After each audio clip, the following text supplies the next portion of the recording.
Welcome to this week's Kids Connection. I'm your host, Christopher James, and this week we explore the great outdoors in the Branson area. We go on a field trip with some of our friends over to the fish hatchery just below Table Rock Dam on Lake Taneycomo. There we get to meet with Agent Kirby Bridges, a Missouri Department of Conservation agent who teaches some of our kids about how to deal with snakes safely, how to identify some of the venomous species you might find in this area, and what you should do should you encounter one of our little friends. Not only that, but our very own Rosie Cheek interviews Jungle Josh over at the Promised Land Zoo here in Branson. I also give you some tips on dealing with some little pests that you might find around the backyard, I know we do, and how to deal with seasonal allergies. All this week on Kids Connection.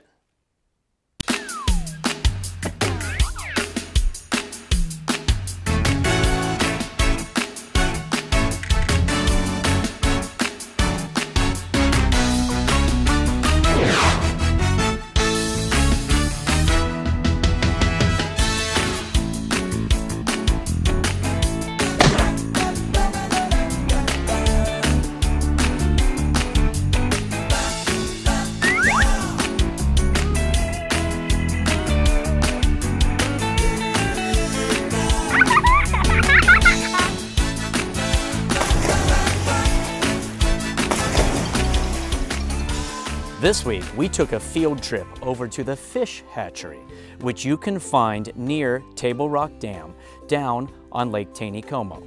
We brought a fun group of kids over to explore and look at the wildlife. Of course, the hatchery is best known for their breeding programs for the fish that you can find in Lake Taneycomo. Not only can you witness the amazing program that they have, you can also take time to feed the fish and explore with your family. We also found out that you can learn about every type of wildlife you can find in the Branson area, whether it be turtles or snakes or even insects. We were joined by Kirby Bridges, an agent for the Missouri Department of Conservation. My name is Kirby, and I'm a conservation agent. Do you guys know what conservation agents are? Yeah. Yeah? What's a conservation agent? It's an agent that looks around for stuff. That is true. I look around for stuff all the time. What I do is I make sure that people who are hunting and fishing are doing it safely and correctly, and that they have their fishing license.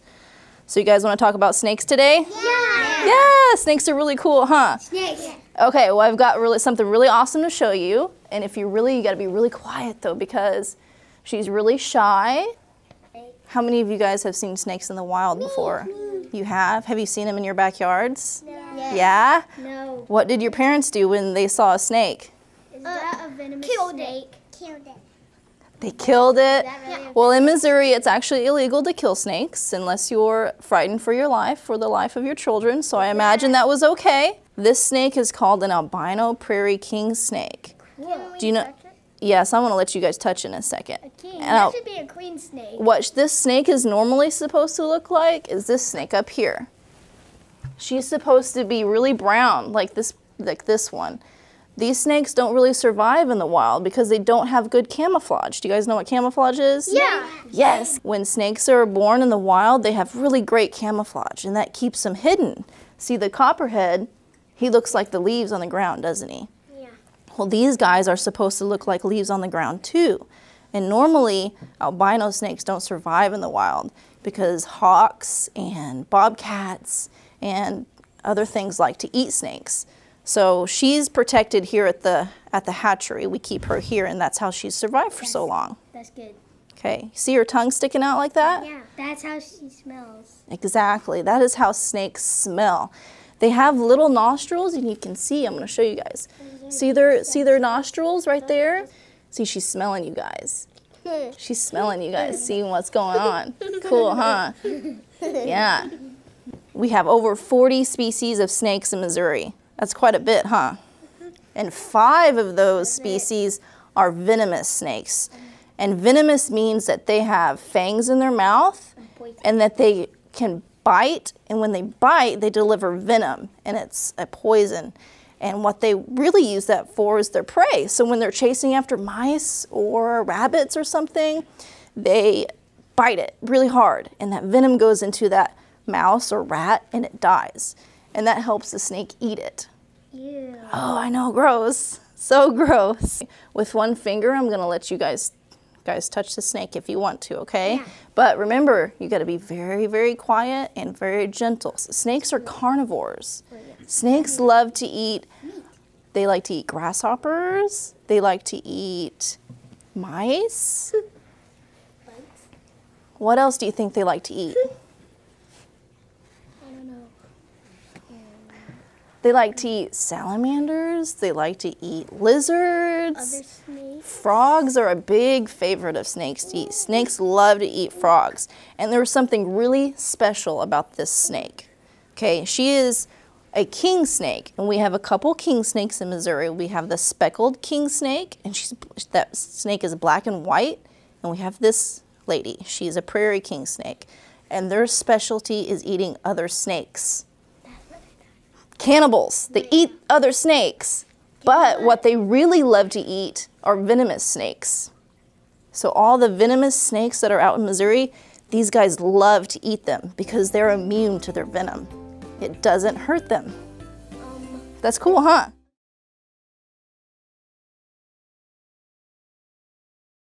I hope you're enjoying our talk with Kirby Bridges, an agent with the Missouri Department of Conservation. She's back with a few more tips on how to identify some of the snakes and other wildlife you might see in your own backyard. Do you want to let her slither in the floor? Yeah. You want to see what it looks like? Yeah. Do you know how snakes move along the ground? I know. There's nails. They have all muscles that move all along their body. Okay? So we're going to let her, but you guys got to stay in your seat, okay? What she really likes is the warmth of my hand because snakes are cold-blooded. They're not warm like other animals. So they have to get their warmth from the sun, and she really loves how warm my hand is. So she may not want to come off of my hand here. Okay, see her tasting the air? She's trying to figure out what is going on here. Yeah. Man, that's a long snake. Very fascinating. And long. Okay, so we talked about the snake's tongue. Do you know what happens when snakes grow big? What? They turn into chrysalids. No. Well, that's a good guess. Caterpillars will turn into a chrysalis, but snakes, when they get bigger, they have to shed their skin. Yeah, really cool, huh? We touched it. Yeah, you touched a shed earlier. So what they do is when they get too big, their skin starts to dry out and get real flaky. And so they have to rub their head against something or like a rock or a log, and they break that skin open and they just kind of crawl out of their old skin and they have really beautiful new skin. So that's what happens when they get big. When are you guys going to shed your skin? Never. What? You guys don't have to shed your skin when you grow up? No. What? It just keeps growing. Say goodbye. Bye. Bye. Okay, this is also a prairie king snake, but this is what they look like normally. See, being an albino snake, that's actually a genetic defect, and they're not supposed to be that way. Okay, so this guy also likes to eat venomous snakes. He'll eat rattlesnakes, copperheads, cottonmouths, because he's immune to the venom of those snakes. Like those snakes. We have 5 venomous snakes in Missouri. 3 of them are rattlesnakes. You guys know what rattlesnakes are? Yeah. They rattle around and I know how they move.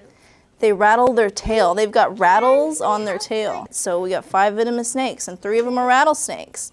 Those 3 are the pygmy rattlesnake, the timber rattlesnake, and the Massasauga rattlesnake. And then we have the copperhead and the cottonmouth. Do you guys know what to do if you see a snake outside? Yeah. Go get your dad. That's right. You got to go get an adult. Okay? Yeah. Do you want to touch it? No. No. Do you want to stomp on it? No. No. But do we want to look at it? Yeah. Sure. Go get your parent and you can look at the snake from far away because that snake is really, really scared of you guys. See how much bigger we are than the snake? Yeah. Yeah. They're really, really scared of us in the wild. These snakes aren't scared because they know us. But snakes in the wild, they are super, super scared of us. And even the venomous snakes, they were super scared. And that's why venomous snakes bite, is because they're scared. So if we make sure that we give them their distance, then they'll be okay, and we let them just go on their way and be snakes. Do you guys know why snakes are really important? Yeah! Snakes are really important to our environment because not only are they prey animals, which means lots of animals like to eat snakes, foxes like to eat snakes, and bobcats like to eat snakes, but snakes eat rats and mice. So if we didn't have snakes, we'd have so many rats and mice we wouldn't know what to do with them. Looks like a Good job. tiny Good face. job. Looks like So what does he feel like? yes. Really smooth, huh? Yeah.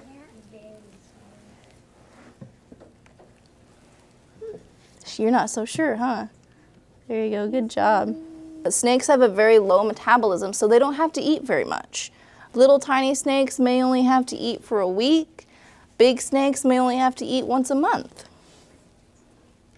Okay, we have one snake in Missouri that can kill a person in one bite. Just one. A full-grown man. If the snake bit him, it'd be very dangerous. And that's called the timber rattlesnake. We've got two of them right here. See this guy? Yeah. So venomous snakes are all pit vipers, remember? Yeah. So they have a head that's shaped like this.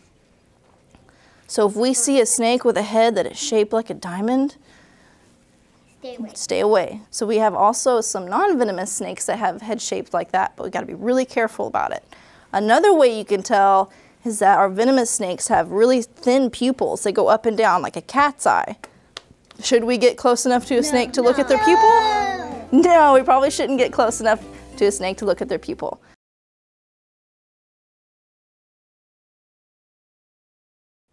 Here's a healthy tip for you and your family to enjoy the great weather here in the Branson area. A lot of us suffer from allergies during this time of the year, and I have the perfect solution that'll cost you around $20. All you need are three things. You need a box fan, and you can buy these almost anywhere. Almost everyone has them. You need a bungee cord, that's right. And number three, you need a furnace filter. And I'm talking about one of the good filters that helps with allergies. And you can get these at any of the local stores. All you have to do is take your fan. You simply take the fan, you take the filter, you place the filter on the back of the fan. So the air is drawn through the filter and through the fan. There's a little arrow on the side of the filter that will tell you which way that goes. And you take the bungee cord and you secure the filter around the back of the fan. It's not that complicated. You just put it all the way around. Okay, that's all you have to do. And you have what is essentially a very, very powerful allergy filter.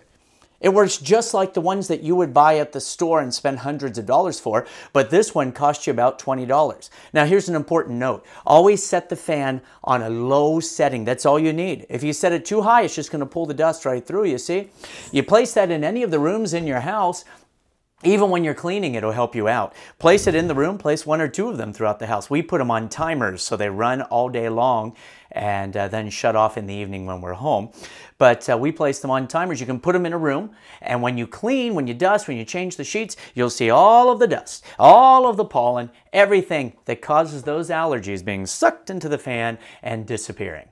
That's my little tip for you. $20 allergy filter that will work for your entire house. You may laugh, but it works, trust me. We've done this for years. We've shared it with hundreds of people, and we get letters from all around the country thanking us for sharing this little healthy tip.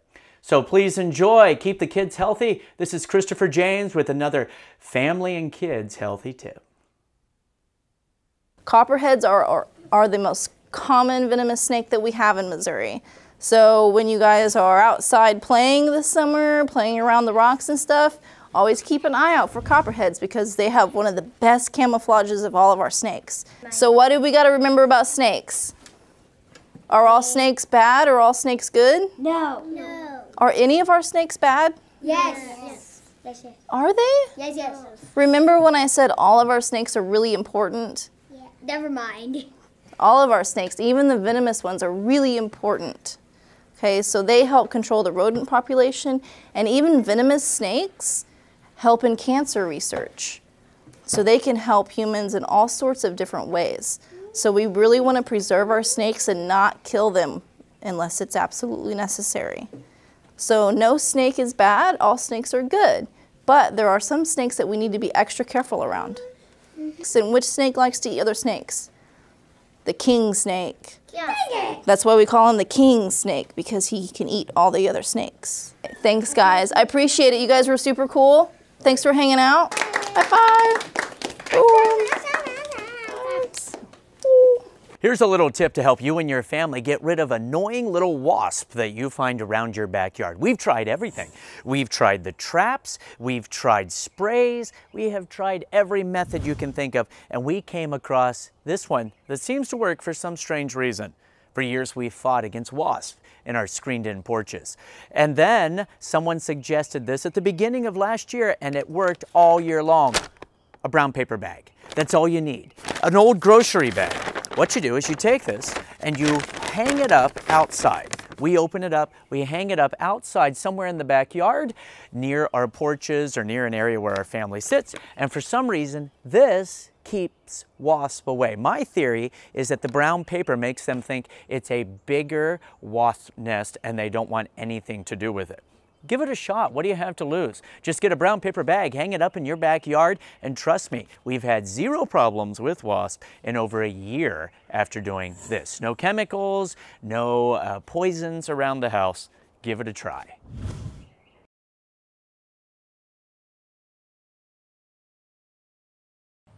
Hi, I'm Rosie with Jungle Josh with Kids Connection.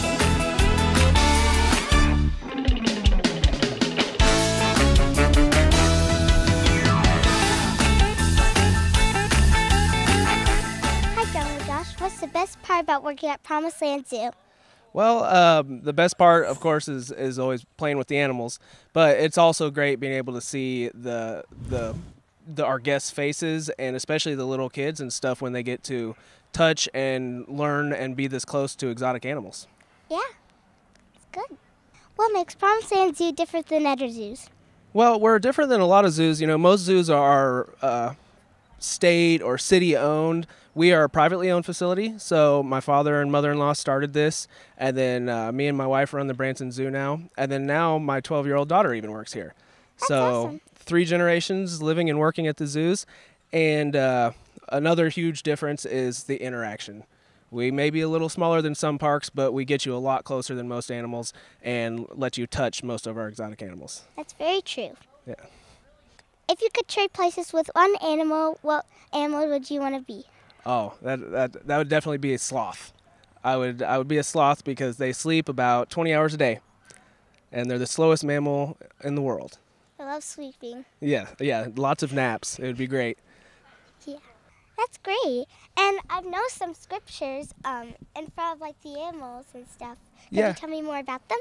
Yeah, we put up scripture throughout the park. So, I mean, we're a family. We are Christians. We're believers, but we know that non-believers want to come to the zoo too. So we wanted to find a way to witness to people and plant that seed without being invasive and pushing it on anybody. You can't really force anybody to be saved or be a Christian, so we just put it there, and if they want to read it, they can. And that's good. Yeah. How do you keep your animals happy? Oh, we keep them happy with interaction. You know, they love human interaction, and we keep several animals of the same species together so they can socialize with each other. So they get animal interaction, human interaction, and then we also have a pretty good enrichment program. So we've been doing that for since we've opened. We developed a really good enrichment program. So we have 7 tubs in the nutrition building full of toys, and so every day they get a new toy. So it's always new. Could you tell me more about your bottle feedings? Yeah, right now we do 3 bottle feedings a day. We do 10, 2, and 6. And what it is some moms that need help with raising their babies, we bottle feed them. And so, but what we decided to do was we let our guests bottle feed them. So right now we have a baby camel, a couple Jersey calves, some pygmy goats, and it changes all the time as animals get older or animals are born. And so all our guests that come in with general admission can be there at the right time, and they can bottle feed a baby animal. And so you've been here before. Did you bottle feed last time you were here? I bottle feed a baby kangaroo. Oh, yeah. From time to time, we have a baby kangaroo that you can bottle feed. And right now, we don't have one on a bottle, but we have Miracle, and she's doing VIP encounters. We've kind of changed our admission. So used to, it was just general admission, and then you could sign up to do a special encounter with the sloths or some type of cat or the owl. Well, now we do general admission. VIP admission gets a guided educational tour around the park where you also get to pet the zebras and feed the lemurs. We'd never done that until now. And then you also get a special encounter where you can hold a baby kangaroo or hold a snake. We have several animals, coatimundis, things like that. And then we also have VIP Plus. VIP Plus is all that: the shows, the bottle feedings, walking around the park, doing Parakeet Paradise, a wild walk, a VIP encounter we call it, and then also going with the sloths or the owl. So we have good, better, best. So we changed everything. It's working great. It's the most interaction of any park I've ever been to. Amazing. What would you like to tell all the kids that are watching? Well, come on down, bring your family, come have a family day at the Promised Land Zoo. Lots of shows, lots of interaction, pet some animals, so learn some things. And Monday through Thursday is half price locals year round. So if you're from Stone or Taney County, it's half price Monday through Thursday. Yeah. Thank you for talking with us, Jungle Josh. You're very welcome. Thank you. I'm Rosie, signing off with Kids Connection. Bye.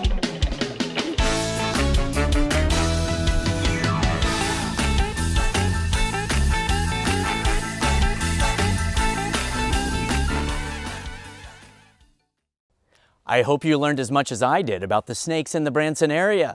Remember, should you see one, always get an adult to help you. Never tease the snake. There's no such thing as a bad snake, but there is such thing as a scared snake.